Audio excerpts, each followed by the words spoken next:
You're listening to Packers Talk Network. Do you want to experience the thrill of a Packers game at Lambeau Field? If so, be sure to get your game tickets from the longtime trusted source in Wisconsin, Ticket King. Visit their locations in Milwaukee and Green Bay, or just go to their website, theticketking.com. Again, that's theticketking.com. Hello, everyone, and welcome back to another episode of From the Benches.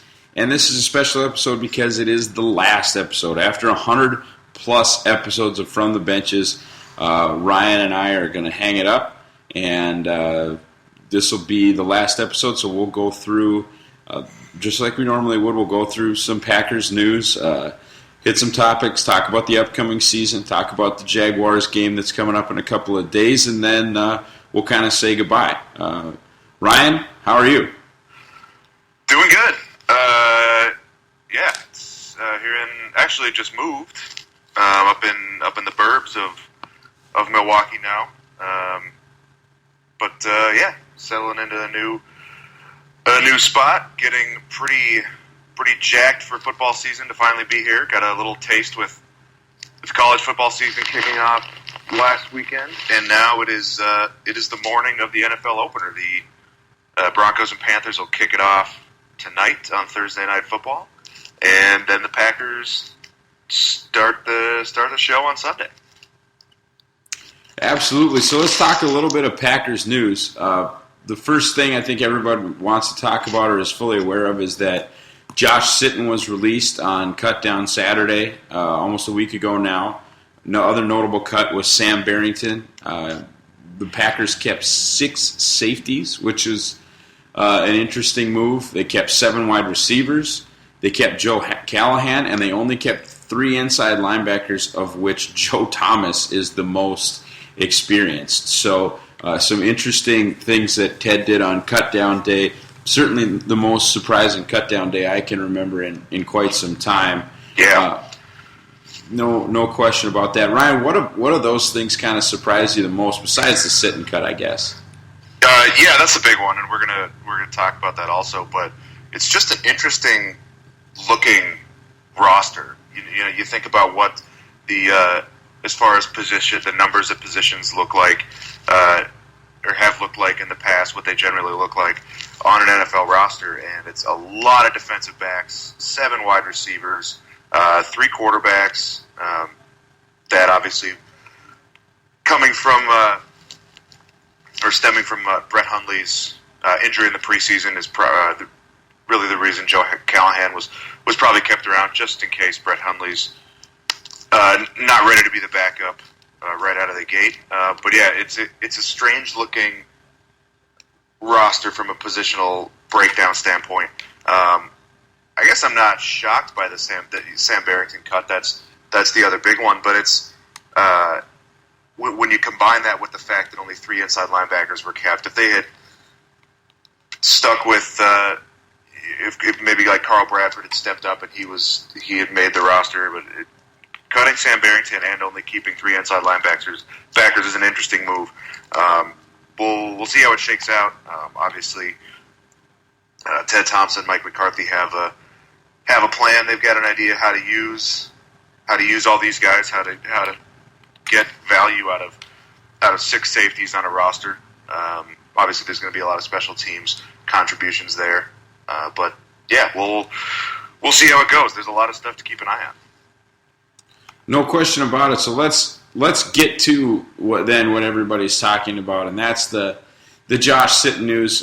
Green Bay tried to trade him. Apparently, that didn't go as well as hoped, and then ended up releasing him outright. Ryan, your thoughts? Well, I was taken aback, to say the least. It was on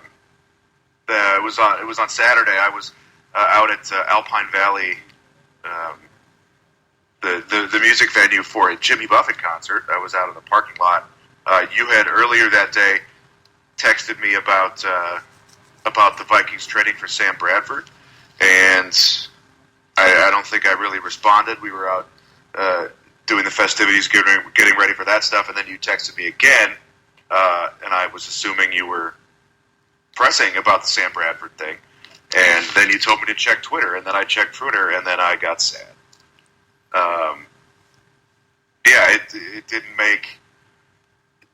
make a lot of sense. I was updating Twitter as fast as I can, trying to figure out something, trying to see what happened, if there was an injury involved, if there, what was happening, if they were actually going to trade him, if something was going to happen, and then you find out it was just an outright release. And I don't know. I'm still trying to wrap my head around it.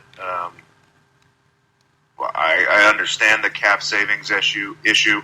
I understand, thinking they've got a suitable guy to step in and fill it, but it just seems that 8 days before the opener is a little strange as far as timing of cutting a starter, someone who's taken the first team reps throughout the offseason to just cut loose. I hope I'm wrong, but it feels like a mistake to me. What are we going to be okay? What's the offensive line going to look like? Yeah, I mean, I think the one tweet that I'll always remember from that day was, I can't remember the last time I saw or thought, gee, that team was a Super Bowl contender except for that giant hole at left guard. Like, that's not a real thing. But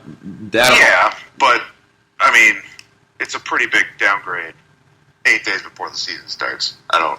Yes and no. I'm not convinced that. I mean, yeah, the Lane Taylor thing, but once you have Lindsley back, your supposed Super Bowl offensive line would be some combination of Bakhtiari, Shredder, Lindsley, Lang, Bulaga, and that's fine. Yeah. If one of the tackles are hurt, then you hope that Jason Spriggs is ready in the same exact way that Brian Bulaga was ready in 2010. Right. So, I mean, ultimately, all you really want is 5 talented players, and I think they have 5 talented players. And right now, I think Lane Taylor's probably just about called him Jason Taylor. That's pretty spectacular. Lane Taylor. Lane Johnson. Yeah. Lane Taylor, I think, is better than a Band-Aid. I mean, I think he's better than Don Barkley. I think he showed some things in that game against Minnesota in Week 17 when he had to play and they tried sitting at left tackle. I think that you saw some ability to at least be a passable starter and not a train wreck. And that's all they kind of need to avoid, especially for these first 6 weeks. I think that Taylor needs to be serviceable, and that I think is a possibility. And the other thing is, and we discussed this a little bit in the pre-show production meeting, we have one of the worst seasons for extensions coming up here. Yeah. Bakhtiari needs a new deal, or, I guess not everybody's going to get a new deal, so maybe not phrase it like that, but Bakhtiari is playing on an expiring deal, Lang is playing on an expiring deal, Shredder's playing on an expiring deal, Dayton Jones and Nick Perry are playing on expiring deals, Micah Hyde is playing on an expiring deal, and Eddie Lacy is playing on an expiring deal. And they were going to go into the season with 8, 9, 10 million, 10, 11 million in cap room, which is not enough. I mean, you basically at that point are saying, okay, everyone expects Julius Peppers to be done, so that's 10 or 11 more $1 million that come off the cap, plus whatever the cap rises to. There's your money, to play with. But that meant that this offseason, everybody's deal would have had to get done after the season and, before that day in March when people can become free agents. Right. And that's just a lot for Ball and Thompson to have to worry about. So to get this up to 16, 17 million in cap room this year, even though cutting Sitton is probably a step back for the 2016 team, almost certainly a step back for the 2016 team, it certainly doesn't remove them from Super Bowl contendership, and it is going to help solidify the last 5-6 years of Rodgers' career, because They're going to be able to make in-season decisions. I think this means also that Lang is back and will probably play out another 4-year contract or so as a Packer. I don't know about Lacey, but they can make all those decisions during the season. Maybe do their most important 2, maybe their most important 3 extensions during the season. Reward those players. In-season contract extensions always kind of boost morale, et cetera, et cetera. So those are sort of the bright side takes on what's happened here. But it's tough because he was so good. That's not to say that he wasn't slipping. At the end of the year, he gave up his first sack, and I don't know how long. Pretty much proved he couldn't play left tackle against Minnesota, but that's not his job. Just so many times, you'd hear that he was out of practice with a back, and that's got to be difficult, especially for a team that pass blocks that much, to have a kind of a bulky back. So I get that. I very much understand that T.J. Lang is the more probably appropriate long-term prospect at guard and more in line for an extension, and also maybe doesn't have the same name recognition as Sitton does, and might not require as much in an extension.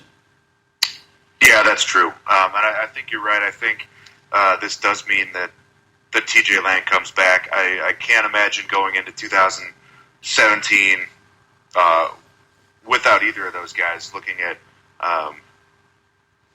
going into 17 with Lane Taylor and J.C. Treader and Murphy, whoever else is being your starting guards. So I think you're right. I think Sitton being gone means Lang is back, and I think you're also right. He's not going to command as much on the open market. I think he's more likely that he gets an extension done, but without getting into the free agency period. He gets locked up before any other team has a chance to make a run at him. So it makes sense. If we were recording this on Sunday morning, I would be much more upset. Probably. I think I've settled into it, and I'm inclined to trust Ted Thompson and trust Mike McCarthy. They've proven an infinite number of times that they know more about football than I do. This is probably the biggest head scratcher that I've seen since those guys have been at the helm. But they've got enough goodwill built up that I think I'm not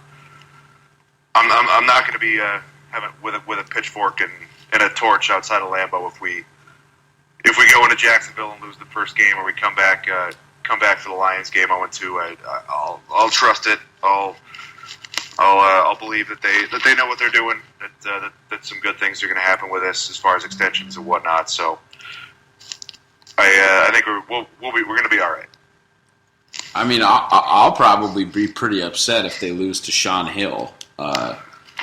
That'd be kind of rough. Right, but I don't think that's going to be Lane Taylor's fault if that happens. Well, that's what I mean. I mean, if you think they were going to go 0-2, you probably thought that was possible coming before in. them, yeah.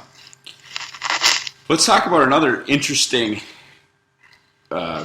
roster construction decision with those inside linebackers. First of all, only keeping 3. I mean, you don't even have, you don't even have a 2 deep if you're playing a 3-4. Literally, I mean, right. You've got one backup for both spots. And honestly, the way that they play, they pretty much just have 3 starters because they're probably going to play Ryan and Martinez together in base and in nickel, and then potentially bring Thomas out for dime, or just keep Martinez in there forever.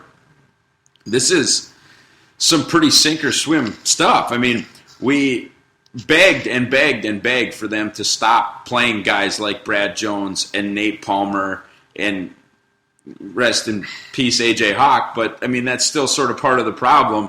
And I went on and on and on about rookies are good inside linebackers. You can get away with it.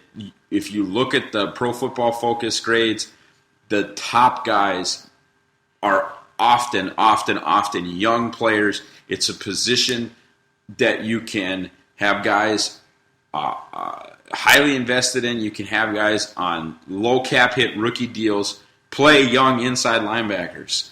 And Ted said, "What the hell? let's just dive right in." Yeah, let's dive right in. I'm not convinced that I specifically meant please play your last 2 fourth-round picks together with no veteran backup or really no backup plan whatsoever. Ryan, what do you think this means for the defense as a whole moving forward and what they're kind of thinking? Well, I think you're going to see some more creativity. I think you're going to see more than just those 3 guys playing an inside linebacker. You're going to bring some safeties down for dime or nickel packages. You're going to bring. I think this definitely signals that we haven't seen the end of Clay Matthews on the inside. I don't think that's going to be a major part of his 2016 season, but I think you're still going to see him rotated in there in certain situations. But yeah, they clearly think that Blake Martinez is the real deal. He's going to have the radio in his helmet. He's going to be making the calls from the sidelines, and that is a big responsibility to heap on a rookie. But they clearly like him, and I think that we both. You were saying you were calling for Jake Ryan all of last season. They finally got him in there at the end. He didn't necessarily shine, but I think he showed some things that are positive. Hopefully he takes a little bit of a step, that he grows a little bit. And I think if Jake Ryan takes a step, and if Blake Martinez is that rookie inside linebacker who's a really, really solid player, like you said, like we've seen a number of times, young inside linebackers succeeding and being really good players very early in their careers. I think it's a possibility, and clearly the Packers, clearly Dom Capers, clearly those guys think that he is ready to take on that role right away. And we'll see how it goes. I'm inclined to trust him. I hope he's a very good player that would certainly boost the defense. There are other questions, along the front seven. In addition to the inside linebackers, so if those guys are able to be solid, it would go a long way in making this a really good defense. Yeah, I don't disagree, but I think, and we'll touch on kind of the next subject here, I think this is really a copycat league, and I think what they saw when they played Arizona is kind of the wave of the future. I think that they understand that Robert Mays wrote just a brilliant piece about it, kind of made me feel inadequate about positionless football and the nickel defense and kind of how football is being played now. I think you're going to see, St. Louis, probably Minnesota until next season. I mean, I think they're probably going to release Peterson outright after this season. He's got an $18 million cap hit, which for a running back is too much. Is a joke. I mean, even like there's me and my opinion on running backs, and then there's just like the world that we live in, and you can't pay a running back $18 million. So those two teams with Gurley, Dallas will probably do it too. Those will be your traditional teams, but that's pretty much 3 teams. And against the rest of the league, you can play this hybrid nickel dime thing where you've got big safeties playing linebacker like a Dayon Buchanan, and the Packers think that they have that in Morgan Burnett. They think that they have a guy like that even in Marwin Evans. And those are safeties that are good against the run, and then you can bring in a Micah Hyde at free, or you can bring in a Kentrell Bryce at free, and these are guys that you can move around like chess pieces. And the traditional off-the-ball linebacker is becoming kind of a dinosaur, which is interesting when you consider that Thomas Davis, Luke Kuechly, Brandon Marshall, and Danny Trevathan all played in the Super Bowl last year. So you can kind of get it done however you want to, and it would appear that Thompson has kind of decided, well, maybe I'm not that good at scouting inside linebackers anyway. Let's just not have them, which is now, as we've seen, kind of a viable way to play. I mean, these teams are playing nickel and dime anyway, and these small nickel, big dime packages seem to be working. I mean, you need special players, and I think Green Bay has that, especially in Demarius Randall and HaHa Clinton-Dix, guys that you can kind of move all over, et cetera, et cetera. Yeah, I think this is going to be a big thing with special teams. I think a lot of these guys are going to be playing a lot on special teams. But yeah, you've got guys that Dom Capers is going to get really creative with. He has a pretty long history of doing that with guys in the secondary, and I think he's probably licking his chops, looking at all the possibilities in terms of where he can put these defensive backs and how he can disguise things and how he can use all these different guys. You've got Demarius Randall, who can kind of play all over the place. You think you've got Morgan Burnett, who's really good against the run and is a solid traditional safety in his own right. You've got HaHa Clinton-Dix, who I think both of us think is going to take a really big step this year. I think he's really going to shine in that secondary, especially with a bunch of good players around him.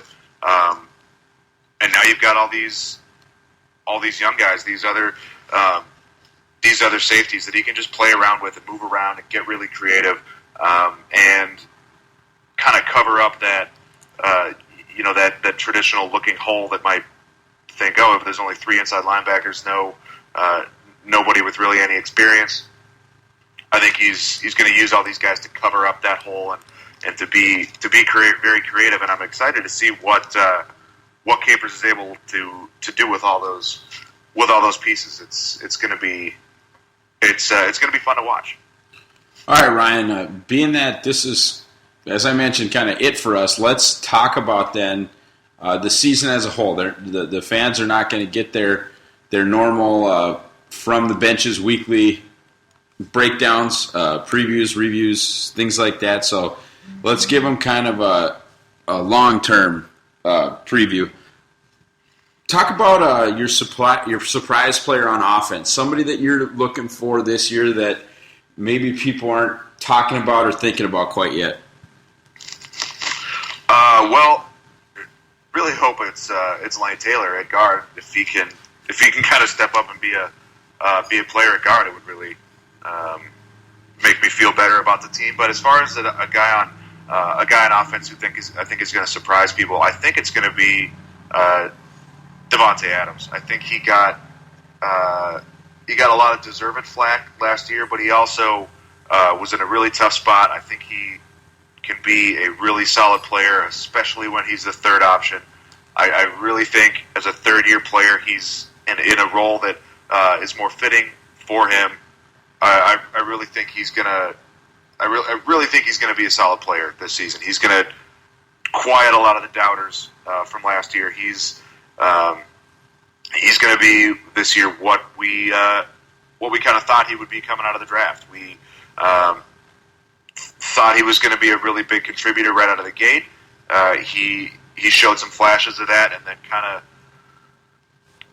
kind of folded under the pressure and under some injuries last season. But I think he's going to come back. He's going to be healthy, and he's really going to relish that third wide receiver role. He's going to just make some lesser defensive backs look overmatched this year, I think. So I think he's going to take a big step this year and and really solidify the wide receiver core with Jordy Nelson back, with Cobb hopefully looking more himself than he did last season. I think Davante Adams is going to step up and be a really, really solid player as that guy across from Jordy Nelson. We mentioned when we were together that the people are sleeping on Jared Cook. Watch the last 4 preseason games, and it doesn't matter what quarterback is in there. They are giving Jared Cook a crash course on the offense. And I think people don't understand how much Green Bay has been missing this and how much Jared Cook has been missing quarterback play in his career. I don't remember a drop. I know I watched all 4 preseason games. The only real question with him was his hands. He can run routes, and his measurables are in about the 95th percentile for tight ends. And he can break tackles. This guy, he could really be a sleeping giant. I want to manage expectations a little bit, but from a fantasy football perspective, from a regular football perspective, this was a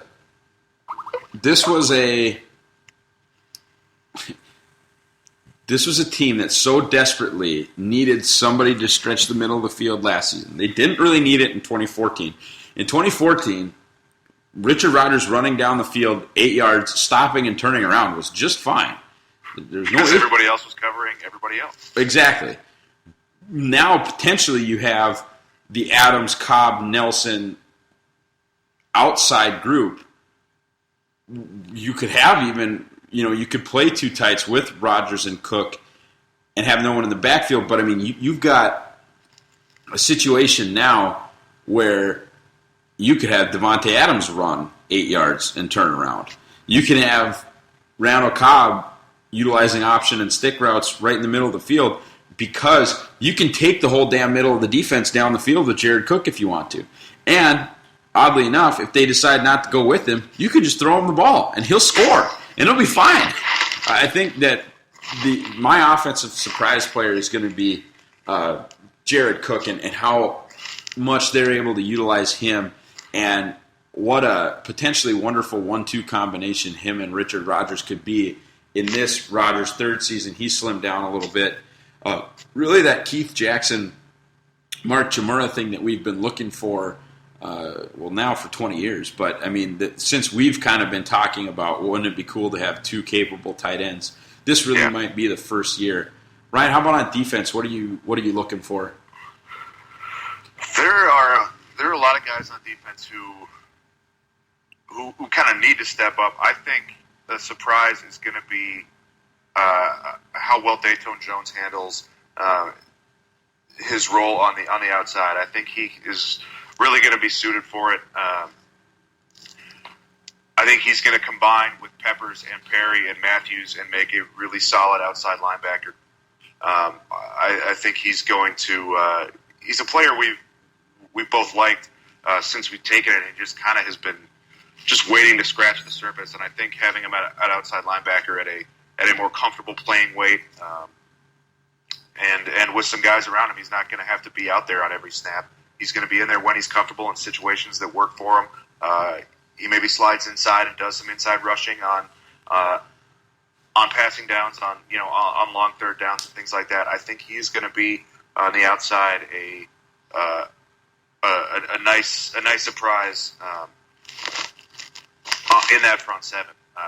There are some questions along the defensive line, especially with Pennell out for a few games. But I think Jones is going to really solidify that outside linebacker group, and they're going to be able to do a lot of things. They're going to be fresh a lot. They're going to be a really productive group of outside linebackers in this defense, I think. So I think that is going to be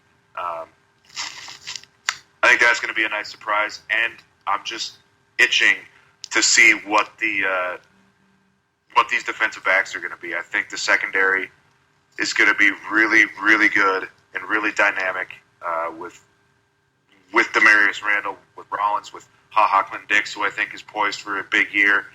It has me tingling how good the secondary could be. I think the secondary can be as good as it has been in Green Bay for a long time. I think it can reach that level where you had Nick Collins and Charles Woodson and those guys that kind of at their peaks. I think the secondary can be that good, and I'm really excited to see what they do this season. I agree. My players from the secondary as well. I think that Kentrell Bryce is a guy that might not just be a special teamer. He really played well, and that guy can absolutely flat out fly. He can run, and I think might be potentially that free safety that comes into the game maybe not right away in the season, but later on, I think he could really be that free safety that comes into the game, plays center field when Morgan Burnett drops down into a linebacker position, and even in his undrafted rookie season, I think has a chance to be pretty special, or at least somebody that the Packers use on a regular basis. I just had a chance to go back and watch some preseason stuff, and he kept flashing. In fact, when he kind of got nicked up or whatever in the end of that Kansas City game, I was thinking to myself, why is he still out there? Just because I had sort of in my head already put him on the 53-man roster, and I didn't understand what they thought they could accomplish by continuing to have him out there, covering guys or trying to make big hits, trying to make big plays, stuff like that. I do want to touch briefly on Dayton Jones, though. I think you're absolutely right. He really did play well in the preseason, whether he was rushing from the inside and or setting the edge in the run game, rushing the passer from the outside. He looked a lot more comfortable this season. You mentioned that might be playing weight. They really needed to stop taking 5 techs that need to drop weight to play comfortably and just maybe take a 5 tech. Hopefully that's Dean Lowry. If I see Dean Lowry at outside linebacker in 3 years, I'm really going to be sad that they keep doing this. But I think that Bryce and Jones would be 2 guys to watch. And I think that the Dayton Jones thing, too, is really going to alleviate some of the concerns on the interior of the defensive line, because they're going to be able to keep Kenny Clark, LaTroy Guion, and Dean Lowry pretty fresh. I think when you're in a nickel situation, you're in a dime situation, your interior pass rushers are going to be some rotation of Julius Peppers, Dayton Jones, and Mike Daniels. Those run-stuffing guys are not going to have a lot of pass coverage snaps. So I think you'll be able to keep them fresh. And maybe they're not the most talented run defenders in the NFL, but if they're only playing 30 snaps a game, it's a lot easier for them to be effective. Ryan, give me a record prediction for this year's Packers, and as has been noted after the Teddy Bridgewater injury, as of right now, the Packers will be favored in every game they play. Yeah, that injury really makes that Week 2 trip to the new Viking Stadium a lot less daunting. Obviously, they trade for Sam Bradford, and I think that is they gave up too much. But I think Bradford is a clear upgrade to Sean Hill. But I don't think Bradford's going to be on the field by the time we get to Minnesota in Week 2. That makes that game a lot less daunting. I think you were before Bridgewater went down before the season that you were looking at that as a potential loss. I'm looking at the schedule, and it looks like you said, favored in every game. I don't think they're going to go 16-0, but I think this is I think 12-4 and a playoff bye and a NFC North division crown is where this team goes. I think they're going to have a solid season. I think the offense is going to bounce back. I think the defense can be at least as good as it was last season. And if the offense gets anywhere near 2014 levels and the defense stays near 2015 levels, this is going to be a Super Bowl contending team. And I think according to the Vegas odds, they are second behind the Patriots the last time I checked. And I think they go 12-4. I think they get a bye in the first round of the playoffs, and I think they make a run at the Super Bowl. Where do you have it going? I want to say 14-2, but I said that last year, and then I got real sad. I think this is a 13-3 team. Just the way that the roster looks to me, the way that the schedule looks to me. Although I do say a lot to just not even pay attention to that. I think that we don't really know who's good. I mean, Green Bay and New England seem to be the only 2 teams that are ever really just always good. Right. Differing variations of good, but you've got good programs like like Baltimore, but the Ravens have bad seasons. I mean, the Falcons have bad seasons. There are plenty of NFL franchises that are really good or thought of highly.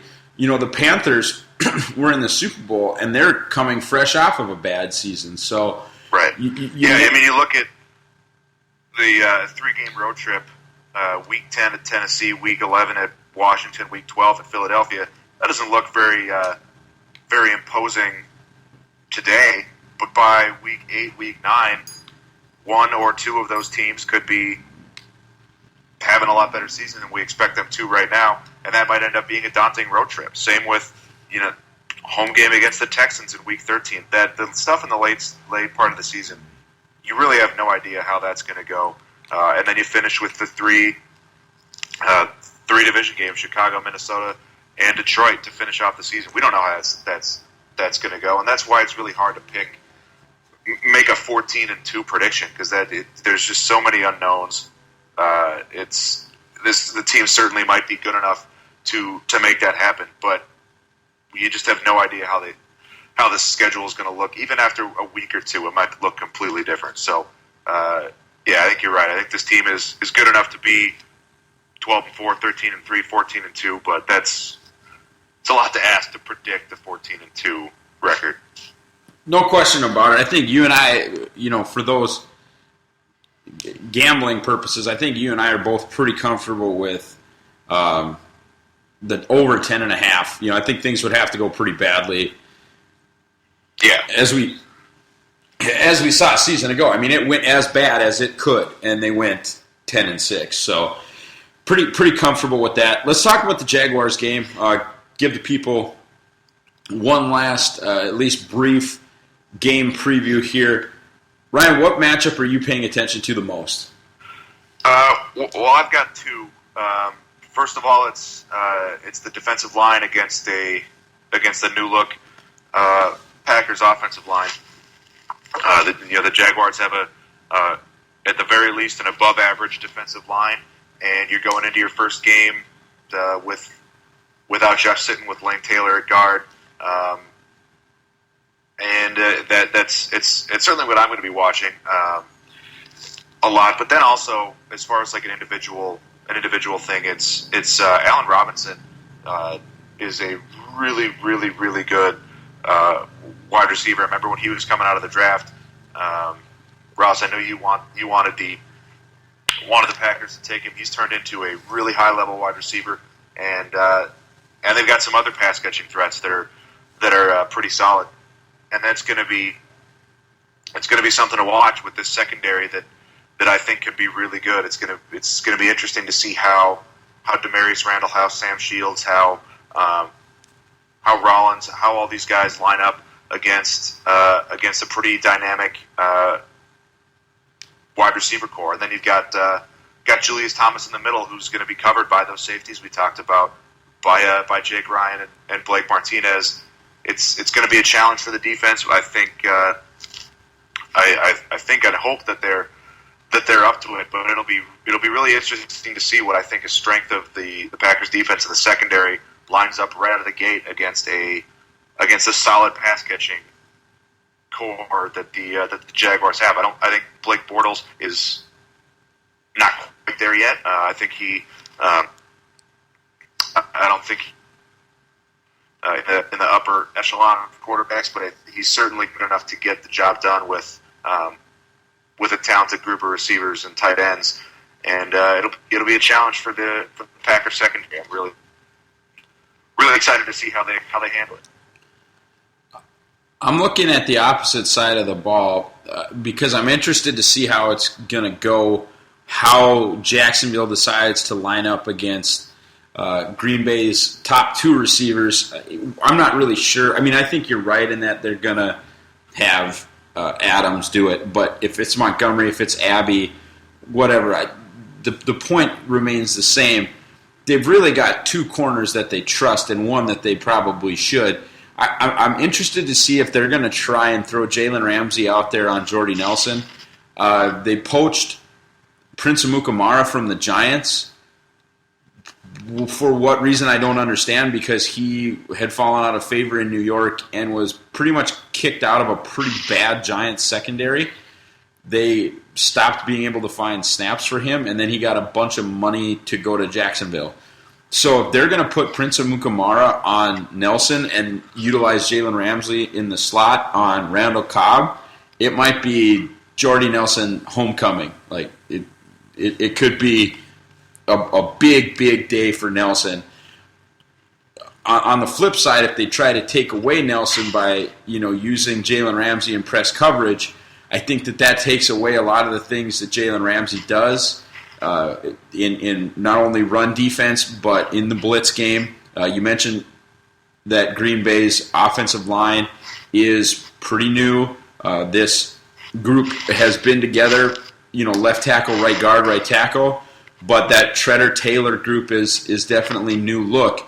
That might not have a lot to do with corner blitzes, but different blitzes nonetheless would be more of a concern, I guess, than probably a four-man rush. But how they use, Prince and how they use Jalen Ramsey are two things I'm definitely looking at.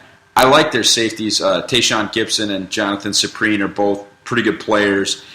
Don't have a lot of question, I guess, about their abilities, but watching that cornerback receiver matchup is going to be a big one, especially if that Green Bay line is able to give them time. Ryan, are go we ahead. going to see a little bit of Devon House? Is he still in Jacksonville? Did that stick? Yeah, I mean, he didn't play very well, as you could kind of guess by them taking Jalen Ramsey right in the first. So, yeah, Devon House will probably play nickel. I mean, he'll play outside because he can't play nickel. But I'd love to see some Devon House on Randall Cobb action. Well, Devon House on Devontae Adams even is an interesting matchup. But, yeah, that's that third corner, I think. I mean, I haven't seen as much Jaguars as I probably should have up to this point in a game week, but it's an uncommon opponent, as McCarthy would put it, and I just know that they signed Prince. They gave Prince a bunch of money. Prince isn't good, and that's sort of where I'm at with it. Right. So, score prediction, Ryan. I think the Packers go down there, and it's going to be a very hot game. They're wearing the green jerseys, as the Florida teams tend to do in the early parts of the season. When it's hot, they're going to wear the road whites to try to stay a little bit cooler. They're going to make the Packers wear the dark colors. It's going to be a tough environment. I think the Jaguars are a better team. I think they're a team on the rise. I think they're a better team than they have been, than their reputation precedes. But I think the Packers, with Jordy Nelson back, with for the most part everybody healthy going into the season, I think they go in and get a 31-21 win to open the season, and they get the ball rolling on a really solid season. I agree, and I think it's actually not going to be a difficult environment. The Packers travel extremely well in the state of Florida. They always have. Jacksonville still struggles with attendance, even though we think they've got a young and exciting team. As rude as this might be to say, Jacksonville doesn't have a young and exciting fan base. The people of Jacksonville, they old, and it hasn't really, I don't think, dawned on anybody down there that the Jaguars are an up and coming team. A lot of the people that live in the Jacksonville area are rich former Midwesterners that probably want to go see a Packers game. I think that you're going to see almost a Minnesota game split where it's like 35% Packers fans, 65% Jaguars fans. Even, again, that Tampa game where they were complaining about the Green Bay fans having an effect on third down on the road on defense. And I think you could run into that sort of a situation. So I think that the fans, in addition to it's been a pretty warm winter in Wisconsin. There've been warm summer in Wisconsin. There've been a couple of articles about that. The weather doesn't scare me. I like what you said. I mean, 30-17, 30-21, 34-24, something like that. I think they cover. I think they win. I think they score in the 30s. I think the defense plays well. I think that the number one surprise is going to be just how good this pass rush is, because I think everyone knows that the secondary is good. I think this could be a special year for the pass rush. I think to beat Green Bay on D this season, you really need to beat Green Bay this season, you've got to have a really good defense. I think that the Jaguars are a promising defense, but not a really good defense. And I think you have to be able to run the ball. And Denard Robinson and TJ Yeldon, Adrian Peterson, they are not. I think they're going to get in a situation where they're down. And yeah, Allen Hurns and Allen Robinson are fun. There's no question about it. But to counter that, you've got Sam Shields, HaHa Clinton-Dix, and Demarius Randall. And that's a real problem for Jacksonville. I like this matchup. A lot of guys, going into the season were, the Packers are, these guys are no joke, these Jaguars. They could easily start the season 0-2. I'm just not at a place where this Packers team loses games because the other team's no joke. That's not where I'm at. So I've got 34-24 as my final prediction. Ryan, now it's time to say goodbye. It's time to say goodbye to from the benches and kind of reminisce a little bit. What is your favorite moment, your favorite take, quote from the show, kind of whatever you're thinking? Probably the time we predicted the fourth round picks, so the Jake Ryan and Brett Hundley picks the night before. That was some quality punditry. I was didn't think I was capable of, but that's probably my favorite take. Those draft shows, where we reacted each day, where you do 3 shows in 3 days. You'd come out here to Wisconsin for both of those drafts, and that those were some of the best shows we had. And then to have a pick like that where you predict 2 middle late round draft picks was pretty solid. What do you think? I first of all, I want to make an offer to you that remains a tradition. Oh yeah, I think in person, whenever you're in Wisconsin, I would hope we can get together and keep doing this. All right, my favorite. I love the dark episodes. Those were. There would be times, honestly, and I'll get to Jacob later, but there would be times, honestly, when we would just BS about football for an hour and a half or an hour and 45 minutes, and then before we even started, and then record a 38-minute podcast. I mean that, and some of the language was maybe a little colorful. For the Packers Talk Network. Yeah, for really any network. But I just, that was what I'll always kind of remember is just the once a week at least being able to just shoot the breeze about Packers football and what we were thinking, stuff like that, just to try and produce a decent show. So I always remember the dark episodes for sure. Mm-hmm. Favorite? Anything that made it to the air? Yeah, nothing that. No, we never did publish a dark episode, which is probably good. We maybe should have. Maybe potentially, but I think this is how we got to 100 episodes by not doing that. Right. Kicked off the air after 30 probably would have been the alternative. Absolutely. Favorite guest of all time, I think for me it is an easy one. You weren't there. I mean, you were there, but you weren't there. I got to go into the Packers locker room and interview John Crockett. We were able to use that audio on this show. I'm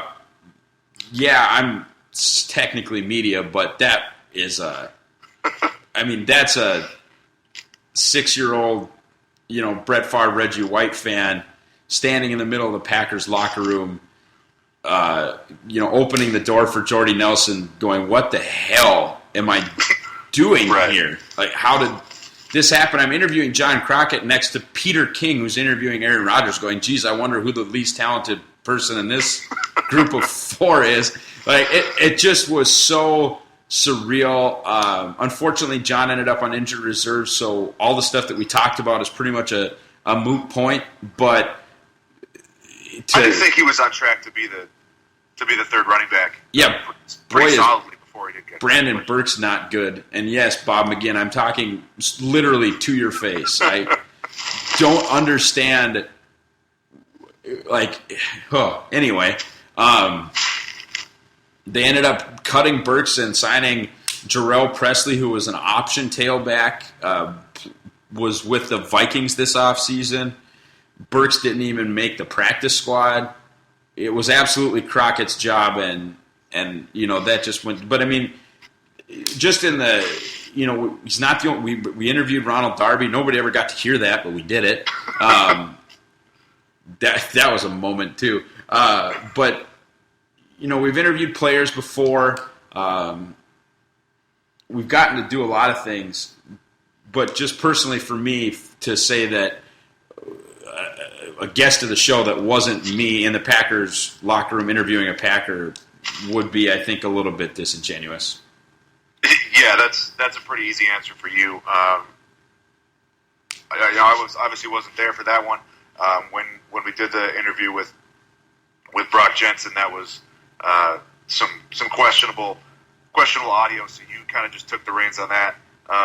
For me, the favorite guest was when we interviewed Pod Vader, the former producer of the fantasy football, ESPN's fantasy football Focus podcast, which I have been a long time listener of. That was pretty cool to be interviewing and talking to a really familiar, well-known voice in football podcasting for me. So that was probably the most fun I had with a guest.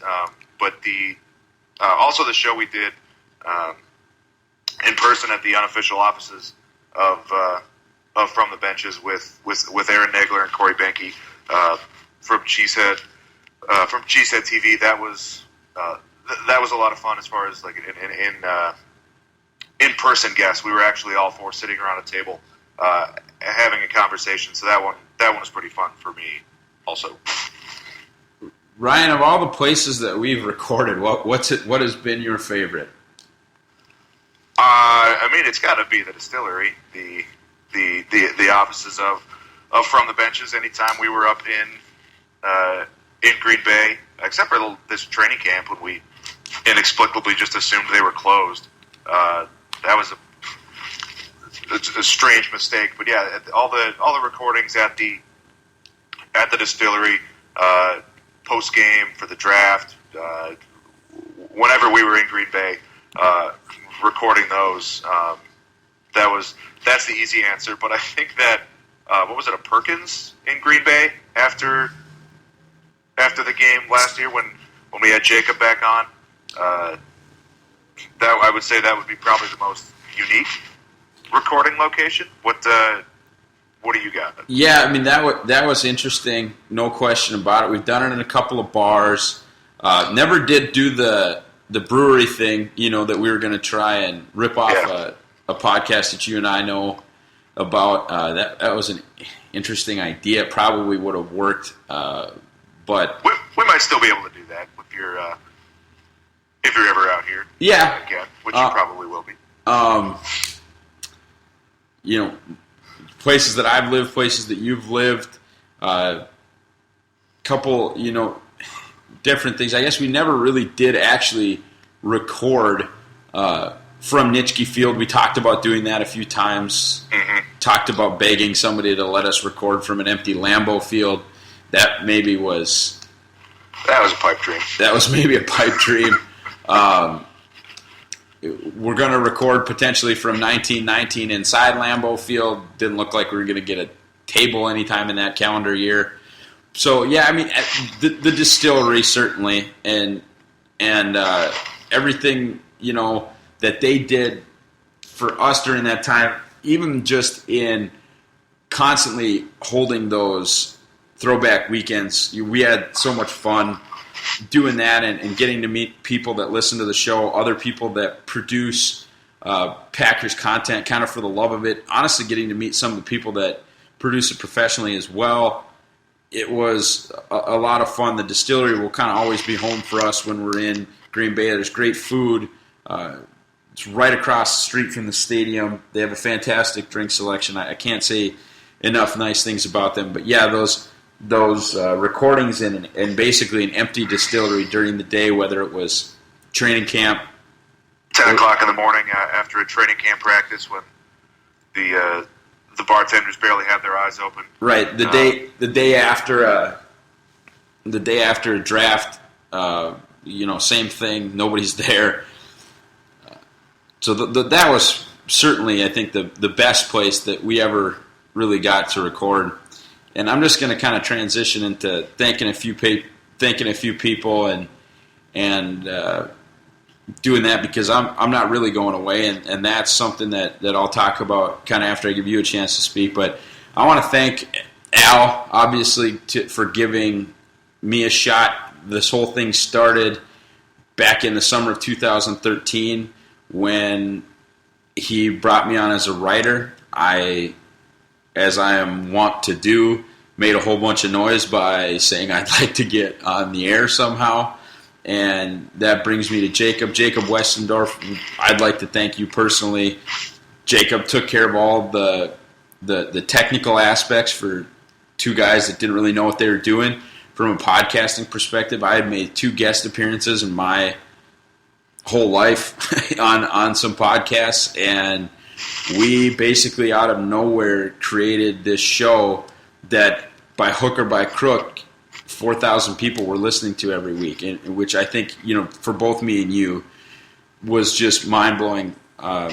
CD, or Tundra Vision, as some of you might know him, he takes care of more than I think people know for the Packers Talk Network, and is as important to the success of this show over the years, and certainly a reason that we were able to get to 100 episodes. I can remember a long stretch of time where we were kind of in the lurch, and we would just send him raw audio, and he would edit it, and he would put the intro in, put the outro in, and he was doing all this work for basically us just sitting down and talking football and making it sound like a professional production.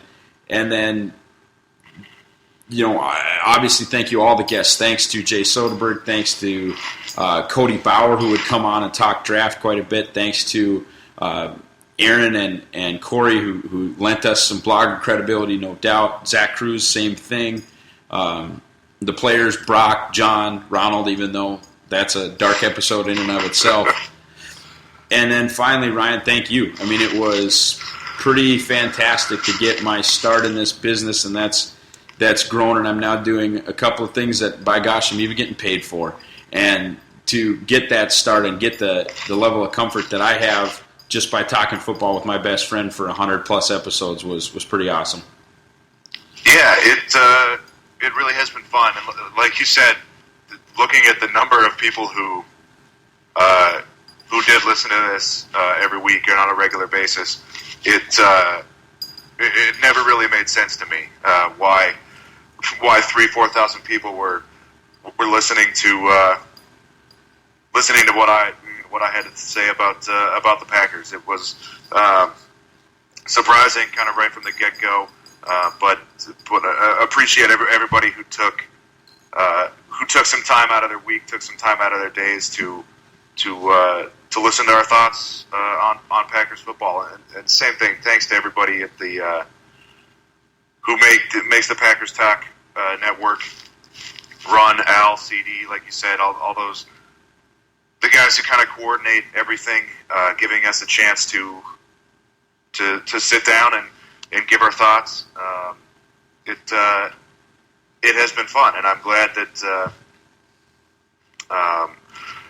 this will not be your podcast retirement, but it's certainly been fun sitting down, and especially since after we started doing the show, I made the move out here to Wisconsin. This show has been one of the major contact points that you and I have had, sitting down, once a week, every other week, whatever it is, and talking for 45 minutes or an hour about the podcast, and then, like you said, just kind of shooting the shit about anything else that might have come up.